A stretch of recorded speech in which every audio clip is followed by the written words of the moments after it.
আগে সিপিএমরা এই খোয়াইয়ের মধ্যে কি বক্তৃতা করত, সারা দেশের মধ্যে কম্পিউটার, কংগ্রেসের সরকার তখন কম্পিউটার আনবো, কম্পিউটার আসলে পরে মানুষের কর্মসংস্থান হবে। আর কমিউনিস্টের দাদারা কি কইতে, কম্পিউটারের বিরুদ্ধে আন্দোলন করছে 30 বছর, আমরা কম্পিউটার হতে দেব না, ড্রজার আসতে দেব না। এটা কার কথা? শ্রমিক স্বার্থের আন্দোলন কইরা রাখছে, ওই আমরা ড্রজার আনতে দেব না, কম্পিউটার আনতে দেব না। এটা কইরা খোয়াই মহকুমা একেবারে আমরা সবচাইতে পেছনে। আর আমাদের চাইতে আগরতলা, উদয়পুর, ধর্মনগর এরা আগায় দিতেছে। আর এই কমিউনিস্টদের পেছনে হাঁটতে হাঁটতে খোয়াইয়ের মানুষ পেছনের দিকে দেখতেছে। আসলে যখন গ্রামের মানুষকে দেখি, এই যে বাংলায় কথা বলছি, এই বাংলাটা আমাদের এখানে না, এটা হচ্ছে পশ্চিম বাংলায় মানুষ এই ভাষাতে কথা বলে। তখন আমার মনে হয় আমি যেন আবৃত্তি করতেছি, যে আমার কেউ শিখাই দিতে আর আমি যেন অনর্গলায় আবৃত্তি করতেছি। আমি জানি আপনারা এখানে সিংহভাগ মানুষ বাড়ি ঘরে আপনারা ওই ক্যালকুলেশন আপনারা কথা বলেন না, এখানের ভাষায় খাস বাংলায় আমিও ভালো পাই এই কথায় কথা বলতে। এই নির্বাচন কিন্তু আমাদের অত্যন্ত গুরুত্বপূর্ণ নির্বাচন। কেন আমি গুরুত্বপূর্ণ নির্বাচন বলছি?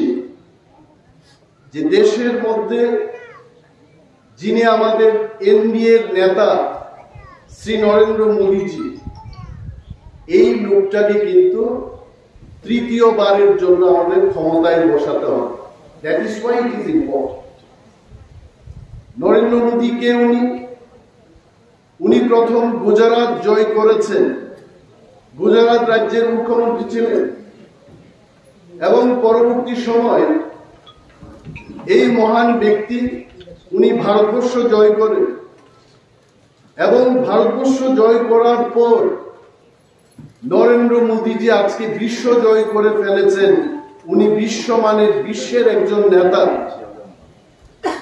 এই নেতৃত্বকে আমাদের তৃতীয়বারের মতো ভারতবর্ষের প্রধানমন্ত্রীর পদে বসাতে হবে, এবং উনার এনডিএর শক্তিকে মজবুত করার জন্য আমাদের পূর্ব ত্রিপুরায় যিনি প্রার্থী, আমাদের রাজঘরানার রাজকন্যা কৃতি দেবী দেববর্মাকে বিপুল রূপে ভোট দিয়ে আমরা জয়লাভ করিয়ে মোদীজিকে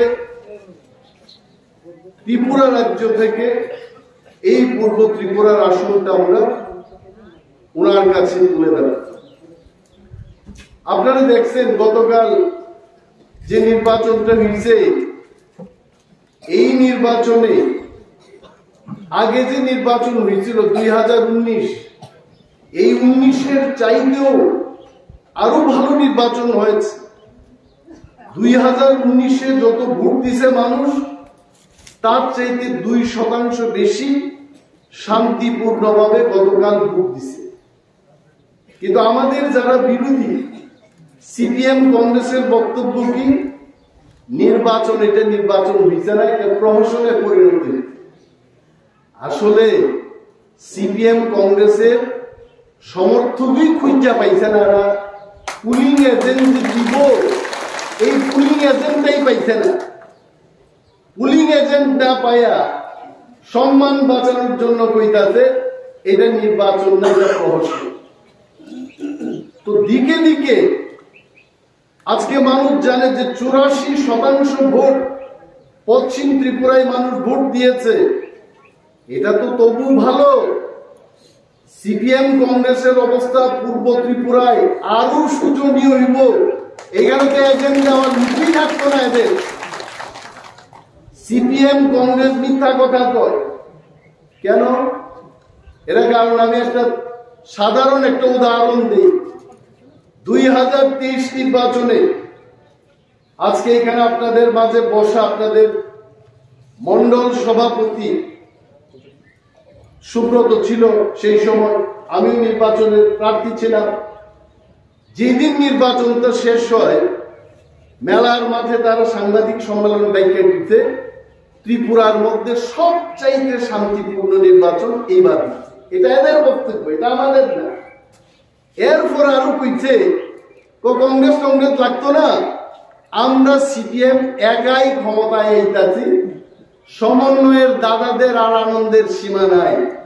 চাঁদা তুলতে আরম্ভ করছে, কয় নির্বাচনের দিনে ভোটের ফলের পরে আমরা বিজয় উৎসব করবো, চাঁদা দেন।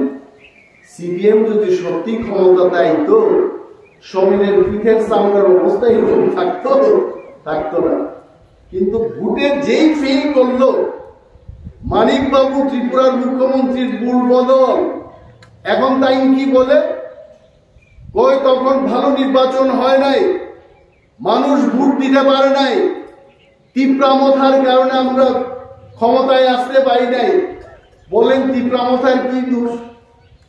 যেদিন তারা সাংবাদিক সম্মেলন করলো এই দিন তীব্রামথার তারা গণনার মধ্যমান ছিল না, কারণ এরা একাই সরকার গঠন করব। আর যেই ভোটে ফেল করলো এমন হারছে আন্তর্জাতিক একটা দল, রাজ্যের একটা ক্ষুদ্র আঞ্চলিক দল তীব্রামথার নিচে গেল না।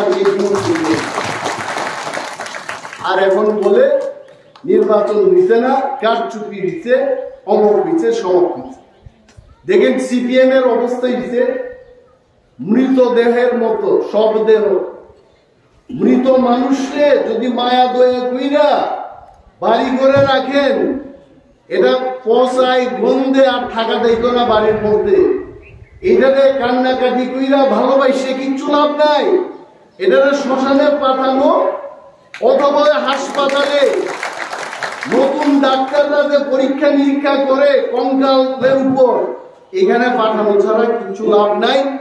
সিপিএম এর অবস্থাও আজকে সারা পৃথিবীর মধ্যে সিপিএম ঘনিষ্ঠ পার্টি, আর ত্রিপুরা রাজ্যের মধ্যে তো আগামী বিধানসভায় শূন্যে পরিণত।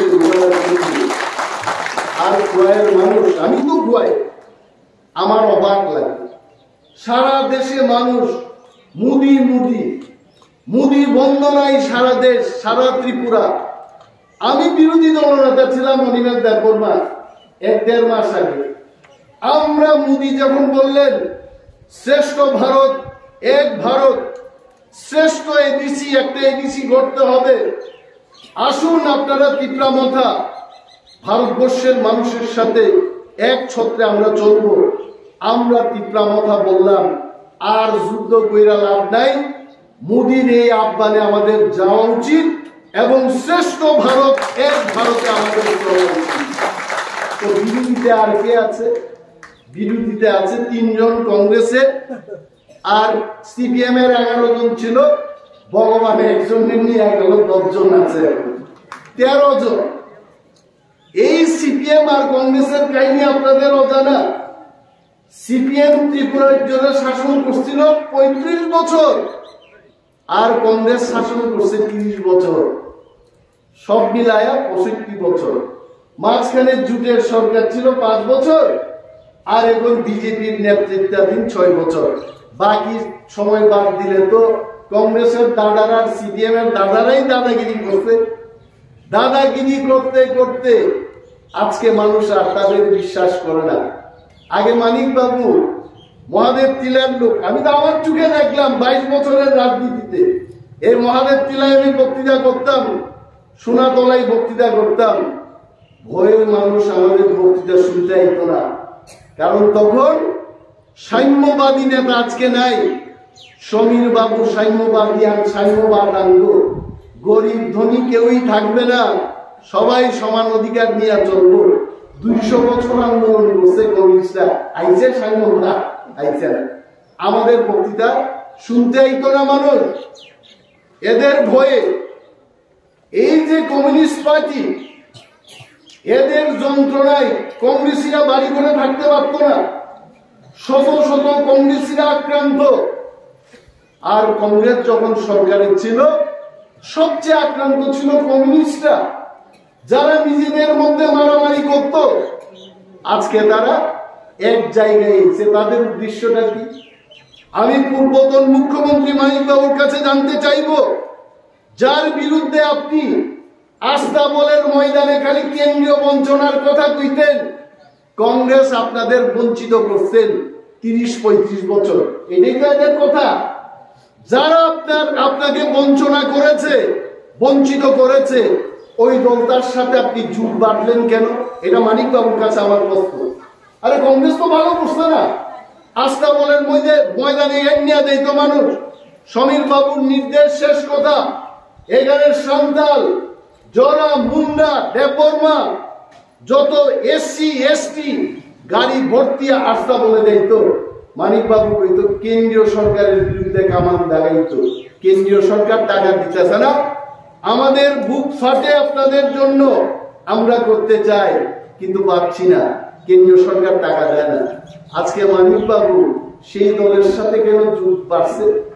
কারণ মানিক বাবু জানে আগামী বিধানসভায় এরা শূন্যের কোথায় দেখব। ত্রিপুরাজ্যের মধ্যে কংগ্রেস এখন পারলে যে দল আছে এরকম বন্ধু চলো সব একভাবে লড়াই করি, কিন্তু মোদিজি এমন পাওয়ারফুল, প্রতি ঘরে সুশাসন দিয়ে কমিউনিস্ট কংগ্রেসদের অস্তিত্ব নিশ্চিহ্ন করে দেবে ভারতবর্ষ থেকে, এদের আর কোথাও দেখা যাবে না। তো এই খোয়াইয়ে কি রুগে ধরছে যে সারা ভারতবর্ষ, সারা ত্রিপুরা যখন মোদী বন্দনায় বিজেপির নেতৃত্বাধীন সরকারের দিকে যাইতেছে, এইখানে দিকে একটা নৌকা নদীর স্রোতের প্রতিকূলের দিকে যাইতেছে, খালি মাইনসা যায় বিজেপির দিকে, খোয়াইয়ের লোক যাইতেছে সিপিএম এর দিকে। এটা কিন্তু অন্যায়। কারণ একটা কথা মনে রাখবেন, যদি কেউ আপনারা অমৃত খাওয়াইতে চান, আপনার মুখটা যদি আপনি বন্ধ রাখেন, এই অমৃত কেউ খাওয়াইতে পারতো না, আপনার মুখ খোলা রাখতে হবে। মোদিজি অমৃত খাওয়াইতে চান, এই খোয়াইবাসীর জন্য আপনারা আপনাদের মুখ খোলা রাখুন, বিজেপিকে ভোট দিন, কৃতি দেবী দেববর্মাকে আপনারা ভোট দিন, নতুবা মোদিজির আশীর্বাদ এখানে আসবে না। এটাই শ্রমিক বলেছে, এটা আমাদের জানা উচিত। আগেই সিপিএমরা এই খোয়াইয়ের মধ্যে কি বক্তৃতা করত, সারা দেশের মধ্যে কম্পিউটার, কংগ্রেসের সরকার তখন কম্পিউটার আনবো, কম্পিউটার আসলে পরে মানুষের কর্মসংস্থান হবে। আর কমিউনিস্টের দাদারা কি কইতে, কম্পিউটারের বিরুদ্ধে আন্দোলন করছে 30 বছর, আমরা কম্পিউটার হতে দেব না, ড্রজার আসতে দেব না। এটা কার কথা? শ্রমিক স্বার্থের আন্দোলন কইরারা কইতে, ওই আমরা ড্রজার আনতে দেব না, কম্পিউটার আনতে দেব না। এটা কইরে খোয়াই মহকুমা একেবারে আমরা সব চাইতে পেছনে। আর আমাদের চাইতে আগরতলা, উদয়পুর, ধর্মনগর এরা আগায় দিতেছে। আর এই কমিউনিস্টদের পেছনে হাঁটতে হাঁটতে খোয়াইয়ের মানুষ পেছনের দিকে দেখতেছে। এই সমস্যা থেকে আমাদের উত্তরণের একটাই পথ, এইবার কৃতি দেবী দেববর্মাকে আমরা 90% খোয়াইয়ের লোক ভোট দিয়ে আমরা প্রমাণ করব আমাদের মন আর সেখানে নাই। আমরা দেশের বিকাশ, রাজ্যের বিকাশের দিকে আমরা যাব, এখানে আমাদের থাকতে। এবং কমিউনিস্ট পার্টি আজকে এরা কি বলে, আমি 1-2টা কথা কমু, এটা আমার কথা না, এটা আমার কথা না। আপনারা মহিলারা এখানে বই দিচ্ছে, পত্রিকার মধ্যে একটা সমীক্ষা পাই দিচ্ছে, ডেইলি হান্ট, এই নিউজ এজেন্সি ডেইলি হান্ট এরা একটা সমীক্ষা করেছে। এই সমীক্ষায় কি কইছে, দেশের 64% লোক, 100 জনের মধ্যে 64 জন চান নরেন্দ্র মোদী যে আবার প্রধানমন্ত্রী হোক। আমার কথা। আর রাহুল গান্ধী রে কয়জনে চাইছে জানেন? 21% লোক, অর্থাৎ 21 জনের 100 জনের মধ্যে 21 জন লোক চাইছে রাহুল গান্ধী যেন প্রধানমন্ত্রী। আর সারা দেশের মানুষ, কত লক্ষ মানুষের উপর সমীক্ষা করাইছে, এটা 1000 মানুষের উপর করাইছে না, 77 লক্ষ মানুষকে পথে ঘাটে জিজ্ঞেস করছে, সমীক্ষা করছে। সমীক্ষা করে জানতে পারছে যে দেশের 63% লোক চায় আবার এনডিএ যেন ক্ষমতায় বসে। তো এটার মধ্যে খোয়াই শহর মহাদেব টিলা, সোনাতলা থেকে শুরু করে দুর্গানগর, জ্যোতি সিনেমালয়ের এখানের লোক, 12 বিলের লোক কেন বিজেপির প্রার্থীকে ভোট দেবে না? কেন প্রীতি দেবী দেববর্মাকে ভোট দেবে না? আমরা যদি বিজেপিকে ভোট না দিই, এইবার পদ্ম ফুল চিহ্নে যদি আমরা ভোট না দিই, এটা হবে কিন্তু আমাদের নিজের পায়ে কুড়াল দিয়ে নিজে আঘাত করার সামিল। আজকে মায়েদের কাছে আমি জিজ্ঞেস করতে চাই, ভারতীয় জনতা পার্টির সরকার রান্না আপনারা কি করে করবেন আরো ব্যবস্থা করে দিচ্ছে, আরো কাজের ব্যবস্থা করছে। সেদিন মোদীজি এসছেন এখানে, উনি কি বলেছেন? আরো নাকি 3.5 লাখ প্রতিদিনই উনি তৈরি করবেন ত্রিপুরা রাজ্যের মধ্যে। এই সুমধুর প্রতিশ্রুতি দেশের আর অন্য কোন ইন্ডিয়া মহাজোটের নেতৃত্বরা দিতে পারবেন না। মোদী হে তো মুমকিন হে, মোদীজি এই সব গ্যারান্টি দিতে পারেন। বিশ্বাস রাখতে হবে আমাদের বলে আপনারা তো করেন মতা, আর এখন বিজেপির ভোট দিবেন, এটা কেমনে হয়? আমরা বললাম আর আমরা করি মত, একটা দাবি তুললাম। মোদীজি অমিত শাহজি বুকের মধ্যে টাইনে নিয়ে কইছে, আহারে ভাই, ট্রাইবেলরা ত্রিপুরারা আপনারা আন্দোলনই করছেন, এই খোয়াই মহকুমার লোক ট্রাইবেলরা পায়ে হাইটটা গিয়া আগরতলার চিলড্রেন পার্কে গিয়ে আন্দোলন করতো যে রেল লাইন আনবো, সিপিএম রেল লাইন আনবো। 70-75 বছর আন্দোলন করাইতে একটা ট্রাইবেলের পা ড্যাম বীরের মতো ফুইল্লা এই বড় বড় পা হয়ে গেছে, হাইটটা দিত, ভাত পাইতো না রাস্তার মধ্যে, চিরা নিয়ে দিত, এমনি কি বা গামছার মধ্যে চিরা বাইন্দা একটা হাতের মধ্যে লাঠি নিয়ে আগরতলার উদ্দেশ্যে যাইতো। কইতো নিবেন বাবুরা, মানিক বাবুরা, দশরথ বাবুরা রেল লাইন আনবো, আমরা রেলের আন্দোলন করতে পারছে, আন্দোলন করায় পারছে, আন্দোলন রেল লাইন এনে দিতে পারছে। দেশের প্রধানমন্ত্রী নরেন্দ্র মোদীজি ক্ষমতা বসার পর বিনা আন্দোলনের সাবরুম পর্যন্ত রেল লাইন গেছে। এই হচ্ছে তো এই বিজেপির পেছনে না গিয়া এই লাল ভাইদের যারা শব্দের মতো পৈচা গইল্লা এখন দুর্গন্ধে এরা ভারতবর্ষ থেকে ত্রিপুরা থেকে নিশ্চিহ্ন হওয়ার পথে, এদের পেছনে আপনারা যাইবেন, এই পথে আপনারা হাঁটবেন না। আমার বিশ্বাস আরো এখানে যারা বুদ্ধিজীবী অংশের মানুষ, শ্রদ্ধা ভাজন ব্যক্তিরা আপনারা আছেন, খোয়াই মহকুমার দিকে কিন্তু সারা ত্রিপুরার মানুষ চায় থাকে আমরা কোন দিকে যাই, আমরা কোন দিকে যাই, আমাদের দিকে সারা রাজ্যের মানুষ চায় থাকে, খোয়াইয়ের মানুষ কোন দিকে এরা টান করে।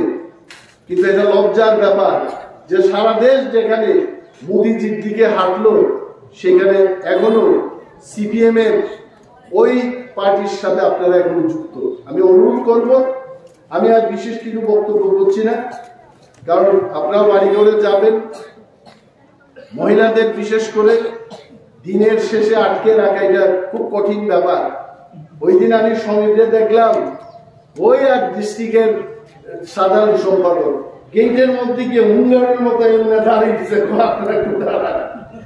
কয় আমি মহিলাদের এখানে আটকাইতে চাই না, আপনারা প্রীতি দেবী দেববর্মা সম্পর্কে একটা কথা বলবেন যে আপনারা মহিলা, আপনারা যেখানেই বিয়ে কইরা যান, স্বামীর বাড়িটাই আপনাদের বাড়ি, ওইটাই আপনাদের ঠিকানা।